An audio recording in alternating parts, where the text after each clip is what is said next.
ఓం శ్రీ గురుభ్యో నమః. Sitayanam the untold story of Sita.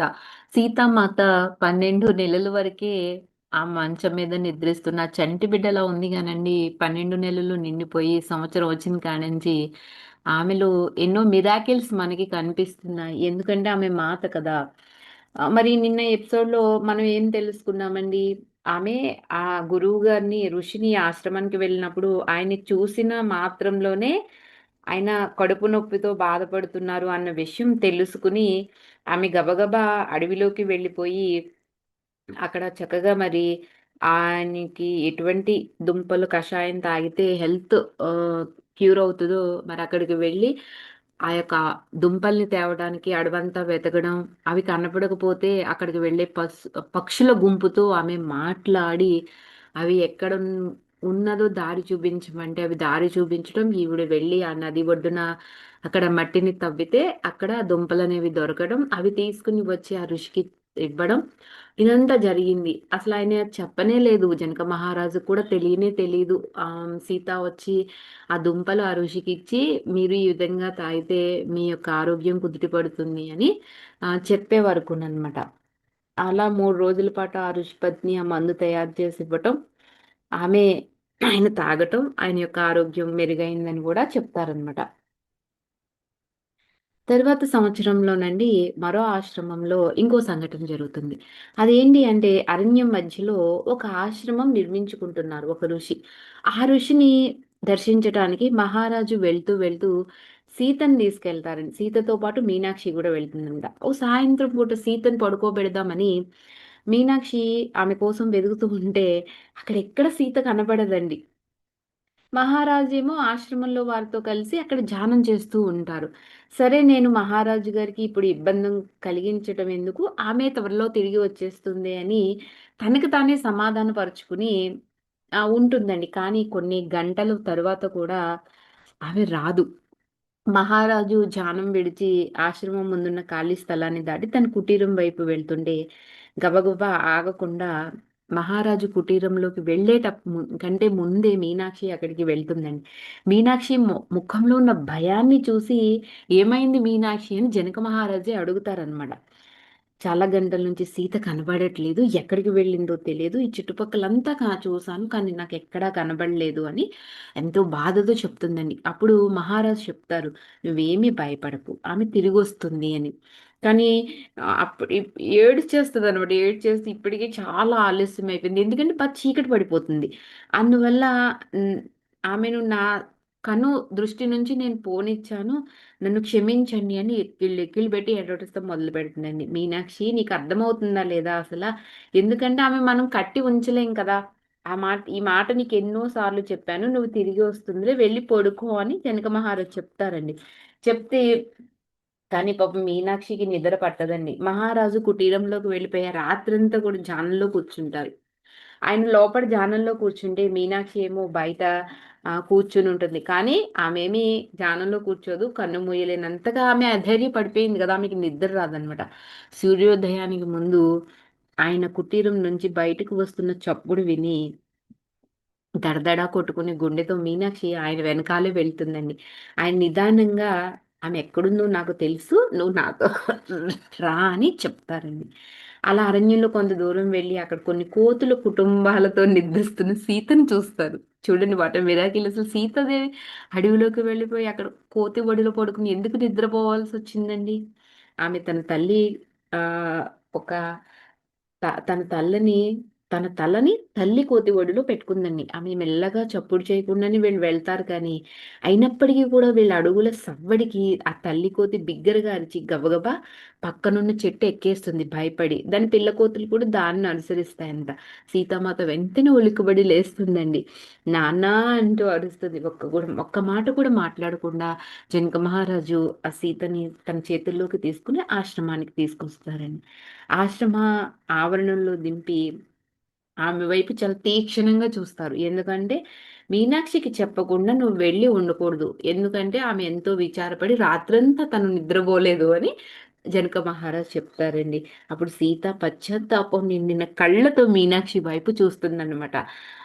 మాత ఏం జరిగింది? అసల మిమ్మల్ని రాత్రిపూట వెళ్ళడానికి ఏం పురిగొల్పింది? మీరు ఎందుకు ఆ టైంలో అసల వె అరణ్యంలోకి వెళ్లారు? మీరు కనబడినందుకు నేనెంతో భయపడిపోయాను, విచారపడ్డాను అని చెప్తుంది. అప్పుడు సీత ఎంతో మౌనంగా ఉండిపోద్దండి. అప్పుడు జనక మహారాజు అంటారనమాట. "నువ్వు వెళ్ళడానికి ఏదో బలమైన కారణమే ఉండే ఉంటుంది. అందుకే నువ్వు వెళ్ళావు. కానీ ఎందుకు తిరిగి రాలేదు? వెళ్తే వెళ్ళావు. కారణం ఉండటం వల్ల. నాకు తెలుస్తుంది. కానీ నువ్వెందుకు తిరిగి రాలేదని" అడిగితే ఆమె చెప్తుందండి. ఎందుకు వెళ్ళింది అంటే, ఒక తల్లి కోతి ఎంతో బాధపడిందంటండి. ఏ తల్లి కోతి? తన ఒడిలో నిద్రపోయింది గదా! ఆ తల్లి కోతి. అప్పుడే పుట్టిన దాని పిల్లల్లో ఒక పిల్లండి ఒక చెట్టు మీద నుండి కింద పడి చనిపోతుంది. దాని విచారం సీతమ్మాత యొక్క గుండెని తాకుతుంది. నేనేమి చెయ్యలేను కానీ, అయినా సరే దాని వద్దకు వెళ్ళాను. ఎందుకంటే అది ఎక్కి ఎక్కి ఏడుస్తూ ఉంటే, దాన్ని ఓదార్చడానికి ఏం చెయ్యాలో తెలియక, ఈమె యొక్క తలని ఆమె ఒడిలో పెట్టేసిందంట. కోతి ఒడిలో. బహుశా నాకప్పుడు నిద్ర పట్టి ఉంటుంది. అంతేగాని రాత్రంతా నేనైతే అక్కడ ఉందామనుకోలేదు అని సీతామాత చెప్తుందండి. అప్పుడు జనక మహారాజు ఇలా అంటారు. "ఓకే. నువ్వు చెప్పిందంతా నేను అర్థం చేసుకున్నాను. కానీ మనిద్దరం ఒక ఒప్పందానికొద్దాం. నువ్వు బయటకు వెళ్ళిన ప్రతిసారి మాలో ఎవరో ఒకరికి చెప్పి వెళ్ళు. దాంతో మేమెవ్వరం కూడా విచారపడవలసిన అవసరం ఉండదు గదా!" అని జనక మహారాజు అంటారంట. సరే నేను అలాగే అని నేను ప్రయత్నిస్తాను అని చెప్తుందండి. ఆహ్, ఇ ఇం అప్పుడు ఇంకా ఏదో చెప్పబోతే అప్పుడు జనక మహారాజు ఇలా అంటారు. "సీత కొన్ని సంవత్సరాలు నిన్ను నువ్వు రక్షించుకోగలిగానన్న విశ్వాసం మాకుంది. కానీ మిగిలిన వారు ముఖ్యంగా ఆమె తల్లైన సునైన చాలా విచారపడుతుంది కదా! ఆమె ఇక్కడే ఉండుంటే ఇదంతా చూసి ఎంత బాధకి గురయ్యేది. నువ్వు ఒక్కసారి ఆలోచించు" అని జనక మహారాజు సీతకు చెప్తారండి. తర్వాత కొన్ని సంవత్సరాల తర్వాత సీత తాను బయటకు వెళ్ళేటప్పుడు ఎవరో ఒకరికి చెప్పి వెళ్ళేదండి. వీళ్ళు కూడా ప్రతి రాత్రి పరిచారికల్లో ఒకరు సీతాదేవి దగ్గర ఉండేవారనమాట. బయట వీళ్ళు మేల్కుగా ఉండేవారు. ఆమె లోపల అంతఃపురంలో నిద్రిస్తున్నప్పుడు వీళ్ళు బయట కాపలాగా ఉండేవారండి. వీళ్ళలో ఒకరు మళ్ళీ ఉదయమే వచ్చి రాత్రి ఉన్న వాళ్ళకి కొంచెం విరామం కలిపి ఒక షిఫ్ట్‌ల కింద చేసేవారనమాట. తరచుగా ఆమె, ఆమె తలుపు బయటే వీళ్ళందరూ కూర్చొని ఉండేవాళ్ళు. కొన్ని సంవత్సరాల తర్వాత ఆమె అంత జాగ్రత్తగా ఉండవలసిన అవసరం లేదు అని తెలుసుకొని ఒక సంఘటన జరిగిందంట. అదేంటంటే ఉదయం వచ్చి చూసేసరికి మీనాక్షి రాత్రి ఆమెకి సంరక్షకంగా ఎవరైతే పెట్టారో ఆ పరిచారకుడు గాఢ నిద్రలో ఉన్నాడంటండి. సీత పక్కేమో ఖాళీగా ఉంది. రాజప్రసాదం అంతా వెతికితే ఎక్కడా కనిపించదు. చుట్టుపక్కల వెతికినా కూడా నది వెద్దకు వెళ్ళమని మీనాక్షి యొక్క అంతరం చెప్తుందండి. ఇన్‌స్టిట్యూషన్ చెప్తుంది. "మీనాక్షి నువ్విక్కడ ఎక్కడా వెతకొద్దు. నువ్వు నది దగ్గరికి వెళ్ళు, నది దగ్గరికి వెళ్ళు" అని. సరే ఎందుకు వెళ్ళమంటుందో అని చెప్పి తీరా ఆమె నది దగ్గరికి వెళ్ళేటప్పటికి అక్కడ సీతామాత కనిపిస్తుంది. సీతామాత నదితో మాట్లాడుతూ దాన్ని కోప్పడుతుందంట.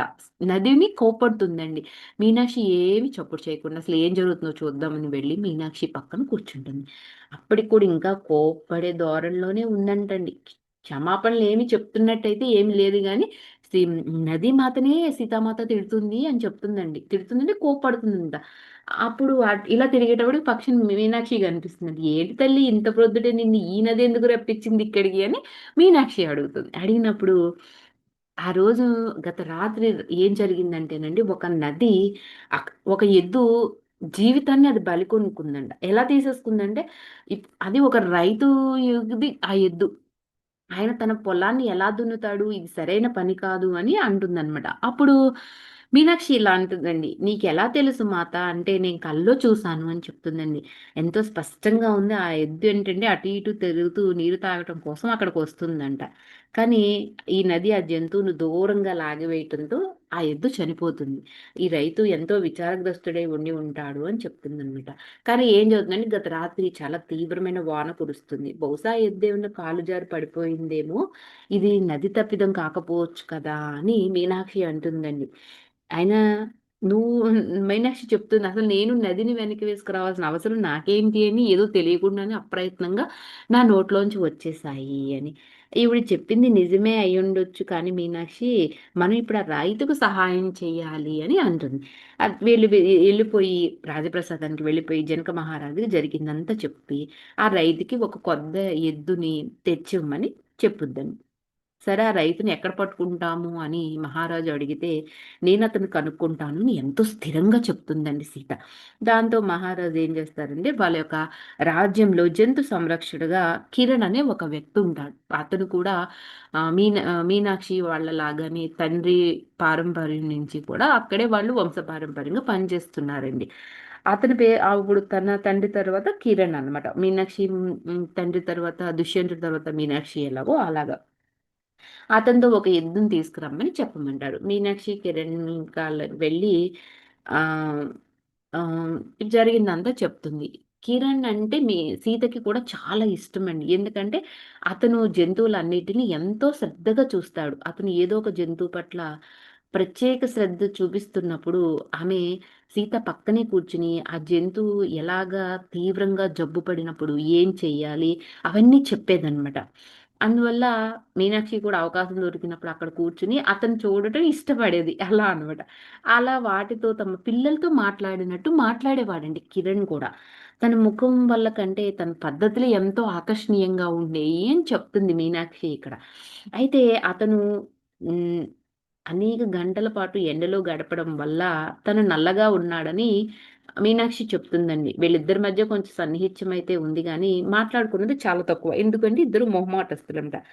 సరే మాత కోసం కిరణ్ ఏదైనా చేస్తాడు అని అతనితో ఆమె కల గురించి చెప్పగానే వెంటనే వాళ్ళ ఎద్దుల్లో ఒక దానిని మహారాజు వద్దకు తీసుకొచ్చేస్తాడండి. ఆ తర్వాత ఏం జరిగిందో అతను కిరణ్‌కి మీనాక్షికి చెప్తాడంట. మహారాజు, సీత, కిరణ్ మరి ఆ ఎద్దు నది వద్దకు వెళ్తూ ఒక్కొక్క రైతును రాత్రి మీరెవరైనా ఎద్దు పోగొట్టుకున్నారా అని అడుగుతారండి. ఎవ్వరు అసలు అవును అనలేదు.